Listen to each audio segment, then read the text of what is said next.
Jamaah,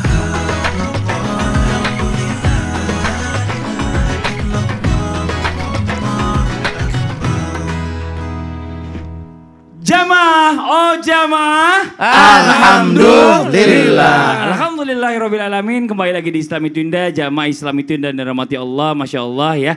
Hari ini luar biasa nih. Buat yang baru bergabung, kita ingatkan lagi, kita sedang membahas tentang tema rahasia ibadah yang senilai pahala haji. Alhamdulillah. Dan tadi sudah dibahas oleh guru-guru kita di segmen awal ya. Tadi ada zikir ya. Terus tadi ada berbakti kepada orang tua. Salat berjamaah di masjid. Ada salat berjamaah di masjid. Dan yang berikutnya nih katanya adalah memenuhi kebutuhan sesama muslim. Nah pertanyaannya, memenuhi kebutuhan sesama muslim yang seperti apa yang bisa dibandingkan setara dengan pahala haji? Nah ini mungkin bisa dijelaskan, apa cuma ngasih utang, ngasih makan, atau bagaimana Ustaz Syah? Mohon izin penjelasannya, tafadhol. Bismillahirrahmanirrahim. Tabi guruku Habib, Ustaz Maulana, Bang Aldi, Bang Fadli, dan serta guru-guru kami yang dimuliakan Allah Subhanahu wa Ta'ala. Jadi ada kisah yang biasa dibawakan oleh termasuk Syekh Ramadan, termasuk muhaddits kita, Profesor Allahu Yarham, Ali Mustafa Ya'qub, yakni tentang seorang sufi bernama Ibni Mubarak. Jadi Ibni Mubarak suatu ketika bermimpi. Beliau bermimpi melihat dua malaikat yang sedang berbincang. Malaikat yang pertama bertanya kepada malaikat yang kedua dengan mengatakan berapa jumlah jamaah haji tahun ini. Beliau mengatakan ya sekitar 2 jutaan orang. Maka malaikat yang tadi bertanya lagi berapa jumlah orang yang diterima hajinya. Maka malaikat yang satu menjawab hanya ada 1 orang yang diterima hajinya. Orang itu pun tidak ada di Mekah. Subhanallah. Lalu dia berada di mana? Dia berada di kampungnya di Irak. Maka ketika Ibnu Mubarak terbangun dari mimpinya, ia pun berusaha mencari orang tersebut karena kebetulan Ibnu Mubarak ada di daerah tersebut. Maka dicari oleh Ibnu Mubarak, bertemulah dengan seorang tukang sepatu, yakni tukang sepatu ini ditanya oleh Ibnu Mubarak, apa amalanmu sehingga saya melihat dalam mimpiku begini dan begini? Subhanallah, saya tidak berangkat haji, kata dia. Engkau tercatat sebagai orang yang diterima hajinya. Dan disebabkan karena engkau semua orang diterima hajinya. Lalu dikatakan, saya memang mau berangkat haji tapi saya batal haji. Disebabkan suatu ketika saya sudah menabung untuk berangkat haji, maka istri saya sedang hamil dan ngidam. Dia mencium aroma masakan daripada tetangga saya. Saya pun mendatangi tetangga saya ingin meminta sedikit makanan darinya. Lalu berkata tetangga saya kepada saya, engkau haram memakan ini sedangkan kami halal. Apa maksudmu engkau haram dan kami halal, kita sesama muslim? Kalau itu haram bagiku berarti juga haram bagimu. Maka tetangga aku menjawab, tetap ini haram bagimu namun halal bagiku. Apa maksudnya? Maka tetangga aku pun menjawab, wahai syekh, sesungguhnya makanan ini adalah daging bangkai yang aku temukan di hutan. Sudah beberapa hari kami tidak makan, anak-anakku pun kelaparan. Terpaksa aku memakannya. Kalau aku tidak memakannya bersama anakku, kami pun akan meninggal dunia. Kami dalam keadaan darurat, berarti kami halal memakan daging bangkai ini. Sedangkan engkau tidak. Engkau berkecukupan, maka engkau haram memakan daging ini. Maka seketika itu pun aku pulang dan meminta izin kepada istriku untuk mengambil uang tabungan haji ku berikan kepadanya. Maka subhanallah, berkata Ibnu Mubarak, disebabkan karena kebaikanmu kepada tetanggamu, engkau dicatat sebagai orang yang haji mabrur. Dan disebabkan karena kebaikanmu pula, seluruh jamaah haji pun dianggap mabrur oleh Allah Subhanahu wa Ta'ala. Maka itulah indahnya berjamaah. Walaupun kisah ini bukan berarti kita tidak usah naik haji lalu menyumbang aja, tidak. Kita harus punya niat, tekad naik haji. Karena haji itu adalah kewajiban. Tidak boleh seorang muslim berpasrah di mengatakan, saya tidak bisa naik haji, saya tidak bisa. Tidak boleh. Seorang muslim harus berniat naik haji dengan cara menabung berapapun uangnya. Kenapa? Karena naik haji adalah kewajiban. Urusan mampu tidak mampu, itu urusan Allah. Urusan sampai meninggal dunia sempat naik haji atau tidak sempat, itu urusan Allah. Tapi urusan kita adalah berusaha dan juga berbuat baik kepada orang lain. Meskipun tidak ada redaksi yang menyatakan bahwasanya sedekah senilai haji atau kebaikan kepada orang lain, menanggung orang lain seperti memberi hutang kepada orang lain senilai haji. Namun ternyata kullu ma'rufin sadaqah. Setiap kebaikan itu adalah sedekah. Dan setiap sedekah kita berlipat ganda di mata Allah Subhanahu wa Ta'ala. Bisa jadi ketika kita berbuat baik kepada orang lain, yakni ini bisa dinilai oleh Allah melebihi pahala haji. Orang berangkat haji saja belum tentu mabrur. Orang berangkat ke sana saja belum tentu khusyuk beribadah. Bagaimana mungkin seseorang bisa khusyuk beribadah sedangkan ia meninggalkan orang lain dalam keadaan kelaparan? Apatah lagi tetangganya itu masih saudaranya. Apatah lagi tetangganya itu masih sepupunya. Maka jangan sampai kita berulang kali naik haji, naik umroh. Tapi ternyata kita menzalimi tetangga kita yang ternyata mereka dalam keadaan kelaparan. Kisah ini memberikan pelajaran penting bagi kita. Orang-orang yang dekat dengan Allah Subhanahu wa Ta'ala. Bahwasanya kebaikan itu pasti dilipat gandakan pahalanya oleh Allah Subhanahu wa Ta'ala. Meskipun tidak ada redaksi yang jelas mengatakan sedekah bernilai haji. Namun bisa jadi Allah melipat gandakan pahalanya. Wallahu ta'ala a'lam. Masya Allah. Terima kasih banyak Ustaz Syam atas penjelasannya. Jadi bicara masalah tentang redaksinya sendiri memang tidak ada. Belum Tapi bicara kami masalah temukan. kalau bicara masalah amalan nih sedekah pahalanya seperti apa tuh urusannya Allah Urusan masalahnya. Jadi Allah Allah ini berlipat-lipat Maha tahu. ganda, Mungkin bisa subhanallah. lebih besar karena Lebih keikhlasannya besar, gitu ya. betul. Masya Allah. Terima kasih banyak Ustaz Syam. Nah selanjutnya kita kasih lagi di bintang tamu kita Aldi. Ada yang mau ditanya nggak sama Ustaz Maulana? Yang dekat aja dulu. Mana si Aldi? Aldi, Taher, ada Taher, Oh, ya saya. Taher. Ya. Ya izin guruku, Iya, Ustaz iya, Maulana, iya, Habib, iya. Ustaz Syam, kembaran Aldi Taher, Bang Fadlan. Iya. Fadli. Padahal di rumah. Kembarannya. Enggak, dia kembarannya Fadlan, saya enggak. Oh, iya. Saya bukan saya. Jadi izin mau nanya nih, guru-guruku semua sayangku, Iya. cintaku. Kalau misalkan nih Aldi sudah besok mau berangkat haji nih ya. Amin. Udah paspor udah siap, Iya. ya terus juga udah packing barang gitu ya. Gue banget itu. Iya Ustaz Maulana banget itu. Kemarin mau Ustaz Syam. Terus Tiba-tiba ada satu kejadian Ya. tertentu. Heeh. Yang, contoh visa nggak keluar gitu. Atau mungkin tiketnya nggak dapat gitu. Tiket ya pesawat. bisa nggak keluar tiket nggak dapat. Armina nggak dapat. Iya. Ya, bahkan udah nyampe di Mekah disuruh pulang lagi. Hah. Nah itu gimana? Apakah pahalanya sudah seperti para haji Pak Ustadz? Iya. Izin Pak Karena Ustadz. kan kemarin sempat viral juga tuh. Yang kalau nggak salah 42 jamaah haji udah sampai di Iya. Jeddah. Udah sampai Disuruh disuruh pulang pulang. Nah ini bagaimana Ustaz Itu gimana, Maulana Pak Ustadz? penjelasannya? Aduh ya Allah, ini curhatan saya dong. Sabar ya Pak Ustadz. Izin Habib dan Ustaz Sam yang senasib dengan saya. Kayaknya Habib juga deh. Ya, Habib juga Aneh daftarnya bertiga. hari Jumat. Iya. sama Kalau Ustadz Maulana kan dari 2 bulan yang lalu. Baik, bismillahirrahmanirrahim. Allahumma salli ala Sayyidina Muhammad Allahumma wa ala ali barik Sayyidina alaihi. Muhammad. Labbaik Allahumma labbaik. Labbaik la syarika laka labbaik. Aku datang memenuhi panggilanmu. Walillahi halan nasi ijul baiti man istata ila sabila. Bagi yang mampu. Dalam hal ini yang namanya haji adalah undangan. Ada yang sudah dapat undangan, tapi maaf, ada faktor uzur atau ada sesuatu sehingga tidak bisa datang. Kadangkala ada orang diundang acara kawinan, diundang datang ke rumah, tapi karena berhalangan. 1, kendaraannya tidak ada. 2, Masya Allah ketinggalan barangnya. Atau apa, ada aja. Maka ketika ada orang sudah ada niat, jadi niatnya yang sampai. Pahalanya udah sampai. Semuanya harus siap. Wah, kurang siap apa saya? Maka ini karena ada faktor, bukan karena kesengajaan. Maka saya juga langsung bertanya kepada Habib Nabil dan Habib Muhammad Syahab, gimana? Apakah saya harus bayar dam? Karena sebagaimana Rasulullah SAW pernah terjadi juga pada waktu perjanjian Hudaybiyah, Rasulullah sudah perjalanan berangkat haji, tapi terhalang dan tidak bisa untuk melaksanakan ibadah haji. Jadi pernah kejadian di sisi Rasulullah, sehingga pada posisi Rasulullah langsung bayar dam. Lalu saya minta solusi bagaimana nih? Kata Habib, Masya Allah, Ustaz kan belum meninggalkan. Belum berangkat. berangkat. Permasalahan ya Rasulullah udah pakai ihram. Iya. Kita belum. Iya, kita Ustaz kan masih pakai baju syuting. Iya. Ihramnya masih di koper cabin. Iya. Tapi kan sudah kupakai latihan.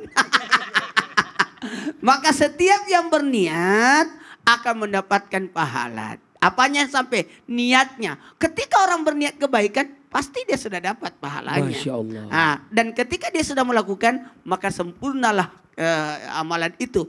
Maka tenang. Kepada semua yang senasib dengan sesam, Dan saya dan jangan lupa dong. Iya. Maka yakinlah kita sudah dapat pahala. Dan banyak hikmah yang kita bisa petik. Orang beriman itu akan mencari hikmah. Orang berilmu cari pengalaman ataupun ilmu. Dan orang yang soleh mencari pasti ada pahalanya. Maka terhalangnya hingga dia ikhlas, hingga dia sabar, hingga dia ridho, maka dia dapat pahala kesabaran. Masya Allah. Dia dapat pahala keridhaan. Amin. Dia dapat pahala Ketabahan. Iya. Tapi kalau mau lebih lengkap jangan lupa hari Minggu tahalul. Biar pas kan, wah botak Ustaz Maulana, pas pulang haji. Iya walaupun gak jadi tetap tahalul gitu. Sabar, Pak Ustaz. Makasih banyak Ustaz Maulana atas penjelasannya, Masya Allah. Ya buat jamaah Islam itu yang ada di rumah ya, yang sudah mengirimkan pertanyaan. Sekarang waktunya kita menjawab pertanyaannya nih ya. Langsung aja kita masuk ke segmen Tanya dong Ustaz. Kami semua tanya dong Ustaz. Pertanyaan pertama dari Instagram hamba Allah. Assalamualaikum warahmatullahi wabarakatuh. Saya izin bertanya nih Ustadz. Apa benar kalau berhaji dosa-dosa kita akan dihapus dan mendapatkan jaminan masuk ke sorga? Kalau benar, apakah kesalahan yang dilakukan sebelum berhaji tetap dihitung setiap hari perhitungan amal? Nah ini mohon izin sambil duduk aja santai Ustadz Syam dijawab nih. Dibotakin juga Kak Senin Minggu? Jangan. Tetap dong. Abis kurban langsung potong-potong. Cukup. Tapi Tapi nggak nggak dibotakin, nggak digundulin Ustaz. Maka orang berhaji apakah dosa-dosanya diampuni oleh Allah Subhanahu wa taala? Maka ibadah haji itu rangkaiannya panjang. Ibadah haji itu diawali dengan wukuf di Arafah. Orang wukuf di Arafah ngapain sih? Orang wukuf di Arafah itu cuma duduk, mendengarkan khutbah, selesai. Sambil apa? Merenungi dosa-dosa, karena setelah itu Allah ampuni habiskan seluruh dosanya.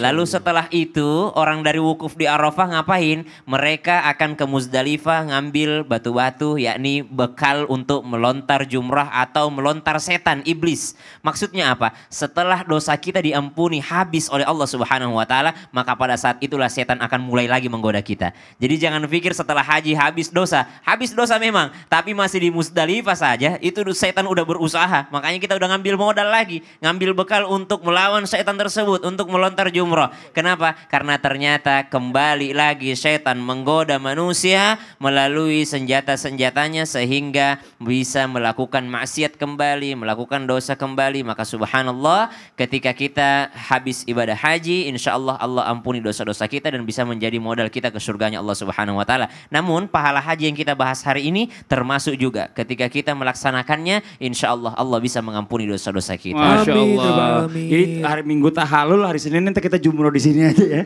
Apa kita lontar apaan? Ini lontar itu aja tuh apaan? Taman. Temboknya udah sama. Nggak, biar menyenangkan hati aja. Sabar, Oke Pak Aldi, Ustadz. kita baca yang pertanyaan yang berikutnya nih. Siap Silakan Di Edi. kembaranku, siap. Nah ini ada pertanyaan dari netizen nih, Pak Ustadz, Habibku izin. Assalamualaikum Pak Ustadz, Habib. Aku kepo banget deh. Apakah benar jika kita menahan diri dari dosa dan maksiat di bulan Zulhijjah, maka akan mendapatkan pahala setara pahala haji? Dan apakah benar Habib jika kita melakukan dosa di bulan Zulhijjah, maka akan dilipat gandakan juga dosa-dosa kita? Ah, tuh Izin bagaimana nih guru-guruku. Bib? Jadi kalau misalnya pahalanya berlipat ganda, dosanya berlipat ganda juga nggak nih? Mohon izin penjelasannya Bib. Duduk apa diri? Diri aja Bib, tausi aja. Afwan Mas Fadli. Iya. Mas Adli, Ustadz Maulana, Aldi, bukan Adli. Aldi Tahir. Iya, Aldi. Siap, Habib. Bismillahirrahmanirrahim. Allahumma sholli ala sayyidina Muhammad wa ala sayyidina Allah, Muhammad. barik Siapa alaihi. orang yang melakukan perbuatan dosa kapanpun dan dimanapun, maka Allah Subhanahu wa taala suruh malaikatnya suruh lihat dulu nih. Ya kan? Dia melakukan perbuatan dosa atau enggak? Kalau dia melakukan perbuatan dosa, maka akan tercatat satu daripada dosanya. Kalau misalkan dia meninggalkan dosa tersebut, maka Allah kasih keberkahan kepada dirinya. Siapa orang wa may yattaqillah, siapa orang yang bertakwa kepada Allah, yaj'al lahu makhrajan, Allah bukakan pintu jalan keluarnya. Dia bertakwa kepada Allah, Allah bukakan daripada setiap permasalahannya jalan keluarnya. Masya Ada Allah. masalah misalkan seperti ini, itu macam-macam, masalah rumah tangganya, kerjaannya, bisnisnya dan lain sebagainya, Allah bukakan pintu jalan keluarnya. Jadi bertakwa kepada Allah, mendekatkan diri kepada Allah, dia tahan daripada perbuatan maksiat dan dosa, maka Allah akan jaga dan Allah akan lindunginya. Maka ketika kita masuk di bulan Zulhijjah, ini bulan apa nih? Bulan Zulhijjah, Masya Allah. Ada keberkahan yang dahsyat yang luar biasa di bulan Zulhijjah. Yang pertama ada Arafah di sana. Arafah itu pada waktu kapan? Pada waktu asar. Yakni pada waktu asar itu langitnya kebuka. Itu kebuka. Wala hijab, tanpa hijab, langsung munajat sampai kepada Allah Subhanahu wa taala. Ketika dia berdoa, langsung dihijabah daripada Allah Subhanahu wa taala atas doa-doanya. Gobul ya Rab wala hijab minal maula bil barakatil arafah. Jadi di Arafah itu dengan keberkahan Arafah terbuka hijabnya dan dikabulkan daripada hajat dan permintaannya oleh Allah Subhanahu wa taala. Jadi waktu itu Sayyidatun Fatimah sampai mataharinya tenggelam tuh sampai habis mengejar sampai ke atas ke bukit untuk apa? Untuk melihat matahari turun dan sampai berdoa kepada Allah Subhanahu wa taala. Ya kan? Dengan tujuan apa? Meminta keberkahan dan ridhonya Allah akan dikabulkan hajat dan doanya. Jadi kalau misalkan kita berada di sana, subhanallah luar biasa dahsyat. Luar biasa. Alhamdulillah Ustadz Maulana, Ustadz Sam nggak jadi berangkat tapi ada keberkahan di dalamnya. Dan ada satu kemuliaan besar di malam kapan? Di malam Idul Adha, malam takbiran. Dan siapa orang yang bermunajat pada malam tersebut, maka dikabulkan doanya oleh Allah Subhanahu wa taala. Malam yang dahsyat. Malam yang luar biasa. Kita bermunajat kepada Allah Subhanahu wa taala, ya Allah, nanti besok nih yang ada di Jakarta dan sekitarnya, di Indonesia dan sekitarnya, dimanapun berada, munajat minta kepada Allah. Malam yang dikabulkan doanya adalah salah satu malam Idul Adha. Jadi pada malam tersebut minta kepada Allah, munajat kepada Allah pada waktu pas masuk maghrib, takbiran, Allahu Akbar, Allahu Akbar, Allahu Akbar, takbiran, malamnya talbiyah lagi, takbiran lagi, dan juga berharap ya Allah, mengharapkan keberkahan dan ridhonya Allah Subhanahu wa taala agar apa? Agar ya Allah tahun depan mudah-mudahan Allah panggil haji, ya kan? Enggak tahun depan 2 tahun lagi Allah panggil haji. Enggak 2 tahun lagi, 3 tahun lagi Allah panggil haji. Enggak 3 tahun lagi ya Allah kapan haji akbar saya datang gitu. Ya kan? Munajat lagi kepada Allah mudah-mudahan dapat haji akbar. Karena kita Maulana mau haji akbar. Insyaallah mudah-mudahan saat niatnya cita-cita sampai pahalanya wallahu alam. Amin. Kan tapi kan saya udah bilangin sama Habib gak percaya sih. Nah intinya adalah siapa orang di antara kita yang berharap keberkahan dan ridhonya Allah. Kalau dia berbuat dosa di bulan Zulhijjah, maka dosanya tetap dihitung oleh Allah. Dia berbuat baik, maka perbuatan baiknya akan dihitung oleh Allah Subhanahu wa taala dengan kehendak dan ridhonya Allah Subhanahu wa taala. Yang terpenting adalah jangan kita melakukan bermaksiat, jangan kita melakukan perbuatan dosa, jaga diri kita jangan sampai kita ini menjadi hambanya Allah ahli maksiat. Harus ahli ibadah. Ingat, jangan kita mengikuti setan, tapi kita mengikuti Nabi Muhammad SAW. Jadi gitu Bib. Next time kalau saya bilangin Habib percaya. Habib gak percaya padahal saya udah bilang jauh-jauh hari itu. Bib ini bakalan ini Haji Akbar. Enggak. Wukufnya di Sabtu katanya gitu. Akhirnya sekarang nyesel deh Habib deh. Makasih ya Bib. Di minta di sini. Siapa bangku gimana? Gimana kemarinku ya? Ikut mau gak? Mau ikut gak? Mau banget dong. Nah, mau ikut kita cari pahala haji ya. Walaupun kita gak berangkat juga. Ya. Mau yang di rumah jangan kemana-mana ya. Mau kemana Bang? Ayo sini. Ya Allah, ini syutingnya aja belum kelar. Pada kemana nih? Jangan kemana-mana jamaah. Kita akan lanjutkan setelah yang satu ini. Tunggu dulu, aku juga mau ikut. Jamaah, alhamdulillah. Malah kita yang hoker, Bib.